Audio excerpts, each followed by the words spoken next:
to start by reading this poem that I wrote. I posted it and it seems resonating a lot. It's kind of about, as cliche as it sounds, it's like taking your own path in life. But it's this: I don't trust those who have life fully solved by the age of 25. That's where their story ends, and eventually they're 50 and have built their entire life around the wisdom of their 25-year-old self. They're fully anaesthetised and asleep by the time they're 30. They wake up briefly at around 50 to go to the toilet in the middle of life's night. Then they're back to paying parking fines, doing renos and family Christmases in their sleep till they die. I still have no fucking idea what I'm doing at the age of 50, just following the old broken compass of my shoulder shrug. I'd rather be a fish flapping about on the pier, gasping for air, wide-eyed and amazed by the ghost of stars. We're all dropped into this maze of life, and quickly you find that everyone runs in one direction while you decide to wander alone in the other, looking for a more interesting way into life to find a beautiful way out. It's a dumb mix of stupidity and courage riding on the wings of luck, but it feels like flying. And if it feels like flying, I'm heading in the right direction. You have to honour your divine dumbness. It's the smartest thing you have. So I wrote this after being inspired by being in a WhatsApp group for my old high school, who were putting on a reunion. It was a 30 year reunion, and they all sounded like they were the same kids that I went to school with. And I got nothing against them, but it made me think, holy shit, I've just totally taken a wrong turn in life somewhere, and that was really early on.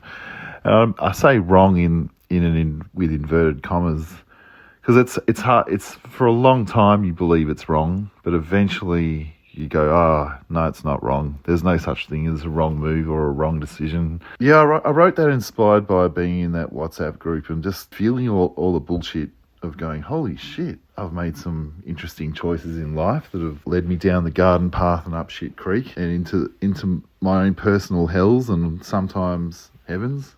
And there's this massive weight, like you're guided constantly through school, parents, till you're about 18, 19, and all of a sudden it's like, you've got to quickly try and solve life. Try and solve it quick. Do all the things that you're supposed to do and have life solved by the age of 30, 35, and there you go. That's your life. You're done. That's it. You're done. And the weird thing is, like, 35 is kind of around the time where a lot of writers start to come into themselves around 35 to 45. That's when you've recognised the patterns of life, you've seen them a few times, and that's when a lot of people are usually too busy to write because they've got all the other stuff going on in life. So anyway, I was wondering about where did I make those significant choices in life that led me here? And I was thinking there are kind of two, and there was one when I was 18, 19, I was working in retail, and my grandpa said, "Darby, are you manager at your job yet?" And I said no, and I thought, should I be? So I went back to work the next day and went, yes sir, no sir, carry bags sir, 3 bags full sir, do anything, go above and beyond, all that sort of shit. And at the end of the work day, I went to the work toilets and had a panic attack and thought, how the fuck am I going to do this for the rest of a life? This is what I'm supposed to do. That's what you're supposed to do. And I thought, I can't do this. The more I do this, the more I'm just suffocating. And it was also around that time, I remember going to work and just having an anxiety attack over whatever it was. You're going to get them in your 20s. That's what just happens. You get anxiety attacks over whatever bullshit. I almost never have them now. I haven't really had them since I was 36. Also, I'm 48 now, but it was much easier to get panic attacks or anxiety attacks over any old bullshit when I was younger. You learn how to trick your brain. But anyway, the second significant point in life that's kind of led me here now, I'm doing what I'm doing, was I remember I was probably 22 thinking, this is what I want to do with the rest of my life. I want to write and I want to make art. I just wanted to make art. I didn't actually want to write.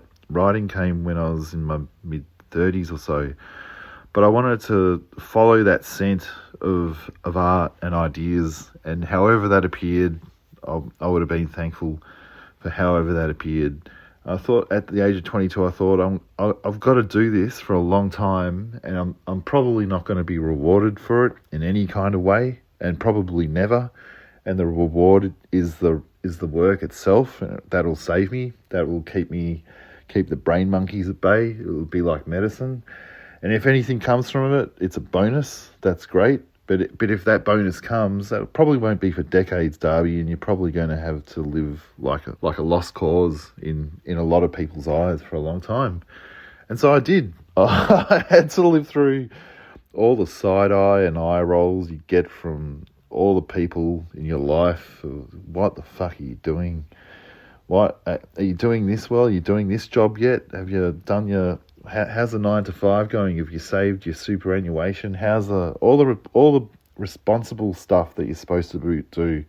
The sensible decision stuff that you're supposed to do, the family Christmases, the overseas holidays and the renos that you're supposed to do, the being a good citizen that you're supposed to do, the voting for the right people that you're supposed to do, all that shit. And I thought, I just want to skip this round. I don't mind taking this life off. It's not for me. And I thought, fuck, okay, well, I'm going to do this for probably the rest of my life. So even though I've said, people make big life decisions at the age of 25 and they wake up again at 50 and they've based their entire life off the wisdom of their 25-year-old self. I've done the same thing. I made those crazy decisions probably a bit younger, at the age of 20. I thought, this is what I have to do. So I'm still honouring the wisdom of those decisions that I made when I was 20. Can I regret it? And I think, of course, you're going to regret it. Any decision you make in life is a regret, because it means you can't live 100 different lives in one life. But for me, writing was the best way to live a whole lot of lives in one life. And I don't know if I'd planned that at the time or I even thought about it, but for me, that's what I feel like I get to do. And sometimes I feel like, as soon as I'm writing about life, it's not really living it a second time. It's actually just making it disappear up my ass. And sometimes that's how I feel with writing. But every now and again, 1 in 100 things I'll write, I go, this is what it's for. That's what it's for. There's so many backward steps to make a single forward step. Doing this bullshit job that I've been doing for 30 years, either outside of work or making it a full-time thing or whatever. I guess what I feel like it could all disappear tomorrow, and I of course I wouldn't want it to, but if it did, I feel like I've done what I wanted to do, and anything else is a bullshit bonus. But yeah, going back to the start of this episode where I read that little thing that I wrote, there's incredible pressure to be doing certain things in a certain order, in a certain way.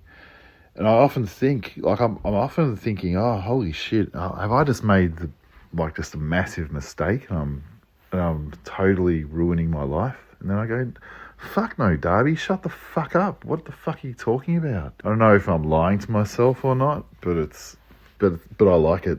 I like what I'm doing. Everything in life is a beautiful mistake. And I've always loved the idea that if you make a mistake, if you wait long enough, eventually that mistake becomes the right thing to do. And it's not a mistake at all. Time's always moving around things and recontexting actions and decisions and turning shit into gold. Also, I thought I'd mention my new book, You're Gonna Be Okay Because You're Fucked No Matter What. It's sold 400 books in the first 3 weeks, which is an unbelievable, crazy record. If you're keen, it's in the show notes. It's kind of it's a best of with new bits, a lot of new bits, and it's all hand typed. 136 little ideas that I've collected over a long time, and it's probably my favourite thing I've ever made. Anyway, if you'd like to leave a little review for this podcast, I'd love it if you did on Spotify or Apple or wherever you're listening to it. It all helps for me continuing on my little mistaken journey. Ta.